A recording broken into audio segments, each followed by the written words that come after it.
Halo semuanya, selamat datang kembali di channel ini. Hari ini kita akan bahas salah satu aplikasi pinjaman online resmi OJK yang katanya cepat cair dan mudah cair ya teman-teman, gampang ACC-nya juga. Wow, semudah itukah? Dan kita akan lihat dulu nih sebelum teman-teman menginstal aplikasi ini. Tonton video ini sampai selesai supaya teman-teman tahu isi aplikasinya seperti apa. Karena di sini saya sudah install dan sudah daftar ya teman-teman, dan yang terpenting sudah disetujui. Nah, maka dari itu saya bisa menunjukkan ke teman-teman isinya itu seperti apa, sistemnya kayak gimana, dan bunganya berapa. Pokoknya sedetail mungkin akan saya share ke teman-teman supaya teman-teman itu bisa berpikir kembali ya, bisa mempertimbangkan kembali apakah mau lanjut pinjam di sini atau tidak, dan silahkan dinilai sendiri. Baik, langsung aja kita masuk ke aplikasinya teman-teman. Ini dia aplikasinya dari Bantu Saku. Nah, ini mungkin nggak asing di telinga teman-teman karena ini sudah banyak iklannya muncul di mana-mana gitu, jadi mungkin nggak asing ya. Nah, ternyata setelah saya coba daftar dan disetujui, di sini saya mendapatkan limit 1 juta rupiah. Padahal di iklannya itu kan berapa puluh juta ya, saya lupa lah di iklannya itu berapa juta. Tapi itu wajar teman-teman, karena nggak semuanya dapat limit besar. Ada beberapa nasabah yang memang dikasih limit kecil, biasanya untuk percobaan gitu, apakah orangnya ruwet atau tidak gitu biasanya. Nah, di sini saya dapat limit 1 juta. Dengan limit 1 juta ini saya rasa udah cukup untuk bahan untuk ngasih tahu ke teman-teman ya. Jadi langsung aja kita klik segera ajukan supaya kita bisa tahu detailnya. Nah, ternyata setelah saya coba cek di sini, sistem pinjamannya itu ya nggak bisa dirubah teman-teman. Maksudnya itu nggak bisa digeser kayak gini. Ini kan limit 1 juta. Tapi ada seseorang misalkan yang butuhnya cuma 300.000 atau 500.000, itu nggak bisa. Karena nggak bisa dirubah nominalnya. Jadi mau nggak mau ya 1 juta ini yang harus diambil. Nah, ini akan berdampak buruk sama nasabah yang kemampuan bayarnya kurang dari 1 juta ini. Misalkan uangnya hanya mampu bayar ya, orang tersebut hanya mampu bayar cicilannya 300.000 setiap bulannya, tapi dikasih 1 juta, ya mungkin akan keberatan dan akan mengakibatkan nanti macet, pada akhirnya nanti gagal bayar. Nah, itu juga balik lagi ya jeleknya atau efeknya itu ke data kita lagi, jadi jelek kan gitu. Nah, selanjutnya uang yang diterima untuk pinjaman di sini yang masuk ke rekening itu utuh, nggak ada potongan admin ya.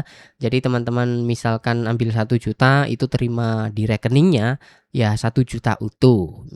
Oke lah kalau soal cairnya berapa yang diterima itu cukup oke, nggak ada potongan admin sama sekali. Nah, terus saya cek lagi nih, ternyata tenornya dapat 90 hari alias 3 bulan kan ya, misalkan kalau dihitung bulan sama dengan 3 bulan. Tapi teman-teman harus hati-hati di sini jangan sampai terkecoh ya, karena ini tidak dikasih tahu tanggal jatuh temponya tanggal berapa, nominal yang harus dibayarkan berapa. Nah, ini nih rancu ya teman-teman. Perhatikan saja itu.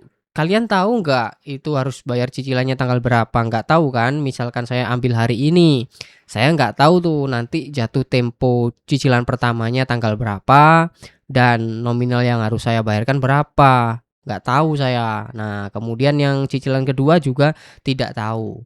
Intinya cuma dikasih secara singkat di sini tenornya 3 kali. Jadi dicicil 3 kali. Masalahnya ketika nanti teman-teman benar-benar mencairkan ya, real sudah cair. Jangan kaget kalau nanti misalkan tenornya kok deket banget. Jatuh temponya kok deket banget. Cair hari ini terus misalkan 2 minggu kemudian ditagih cicilan pertama. Ya jangan kaget teman-teman ya, karena memang di sini nggak dikasih tahu. Nah, itu mungkin salah satu trik dari aplikasi ini supaya penggunanya tidak berpikir panjang lah, langsung ambil aja. Padahal menurut saya cukup penting ya teman-teman, dan itu sangat perlu dikasih tahu di sini, harus transparan. Karena banyak aplikasi yang ngasih tahu juga cicilannya tanggal berapa, nominal yang harus dibayarkan tanggal berapa, itu semuanya rata-rata aplikasi ngasih tahu ya yang resmi OJK. Nah, sedangkan ini kok nggak dikasih tahu. Di sini cuma dikasih tahu pokoknya cicilannya 3 kali. Ya terserah saya kayak gitu ya. Mau tanggal berapa aja terserah saya, nominalnya berapa aja terserah saya. Karena rata-rata yang nominalnya nggak ditunjukin di sini, biasanya nanti ketika cair cicilan pertama itu jaraknya deket banget dan nominalnya cukup gede. Misalkan pinjam 1 juta, nanti cicilan pertamanya bisa saja 800.000 itu sangat mungkin teman-teman ya. Kalau nggak percaya cek aja video-video saya yang lain, ada aplikasi yang seperti itu. Nah, kemungkinan ini adalah salah satu indikasinya. Kita tidak dikasih tahu dulu, oke? Nah, selanjutnya berapa sih yang harus dibayarkan ya? Yang harus dibayarkan totalnya adalah Rp1.270.000, yang artinya kita kena bunga sekitar 27% ya, 27% selama 90 hari ini, gitu. Nah, saya rasa kalau teman-teman mau pinjam di sini ya, coba dipikir-pikir kembali ya, karena kan teman-teman nggak tahu tanggal jatuh temponya tanggal berapa, itu penting banget. Karena biasanya orang meminjam uang itu akan memperhitungkan juga kapan nih cicilannya tanggal berapa. Apakah saya tanggal tersebut sudah ada uang dari gajian mungkin atau belum. Kalau misalnya tanggalnya kurang tepat jatuh temponya, biasanya orang akan menunda. Nah, kalau ini nggak dikasih tahu, nah ini cukup berbahaya dan bisa menjebak teman-teman sendiri. Gitu ya teman-teman. Nah, selanjutnya untuk pencairan bisa ke mana aja? Kalau pencairan teman-teman bisa cairkan ke semua bank plat merah ya, entah itu Mandiri, terus apa lagi, BRI, terus BNI dan lain sebagainya, BSI juga bisa. Dan ada beberapa bank swasta. Nah, kalau untuk e-wallet atau Dana itu belum bisa di aplikasi ini, teman-teman. Gitu ya. Jadi sampai sini teman-teman udah cukup paham kan isi aplikasinya seperti apa, kurangnya gimana, kelebihannya gimana, ya silahkan dinilai sendiri aja. Jadi mungkin itu aja yang bisa saya share, di video ini tentang aplikasi bantu saku pinjaman online yang katanya mudah cair ini, teman-teman. Terima kasih buat yang udah nonton sampai selesai, jangan lupa di-like videonya kalau kalian suka. Sampai jumpa lagi di konten selanjutnya.